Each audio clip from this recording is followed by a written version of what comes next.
L'actualité culturelle en Côte d'Ivoire, une délégation du ministère de la Culture et de la Francophonie en collaboration avec le district d'Abidjan a rendu visite à la royauté de Grand Bassam. Objectif, remercier les rois pour leur contribution à l'élection de Grand Bassam au patrimoine culturel mondial de l'UNESCO. Honorine Anigori.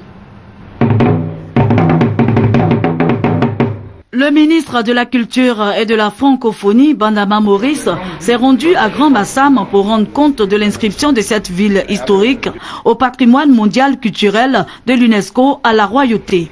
Ananan Amontanoé, roi d'Enzima, et Nana Asumukanga, roi de Mossou, il est allé traduire la reconnaissance du président de la République et du gouvernement pour leur soutien à la réussite de ce projet.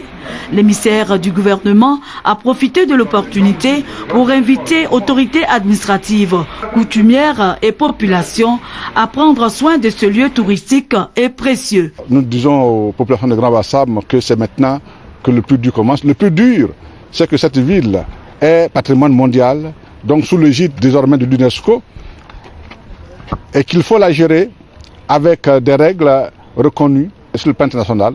On ne peut pas y construire, surtout dans ce quartier, comme on veut. C'est un quartier classé, les bâtiments sont classés, il y a un périmètre, une zone tampon, et tout se dit pour dire qu'on doit respecter les règles qui sont prescrites. Le gouverneur du district d'Abidjan, Begré Mambé, et une délégation de femmes élues venues prendre part à Métropolis apprécient cette élection de Grand Bassam au patrimoine culturel de l'UNESCO. Nos sœurs qui ont visité ces patrimoines en sont ravis. Et nous avons tous obligation désormais de compter que Bassam est une richesse commune, tout comme chaque Ivoirien est une richesse commune. Les rois de Grand Bassam et de Mossou se réjouissent de cette bonne nouvelle. Maintenant, nous pensons déjà aussi à la préservation du site.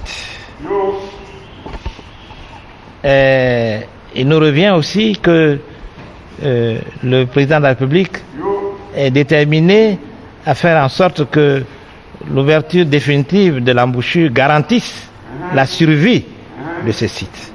La visite du musée des costumes, de la maison du gouverneur et du village artisanal a constitué l'autre temps fort de cette cérémonie. Le ministre de la Culture et de la Francophonie et sa délégation se sont rendus ensuite au domicile du défunt maire de Grand Bassam, Jean-Michel Moulot, qui a contribué à l'inscription de Grand Bassam au patrimoine culturel de l'UNESCO.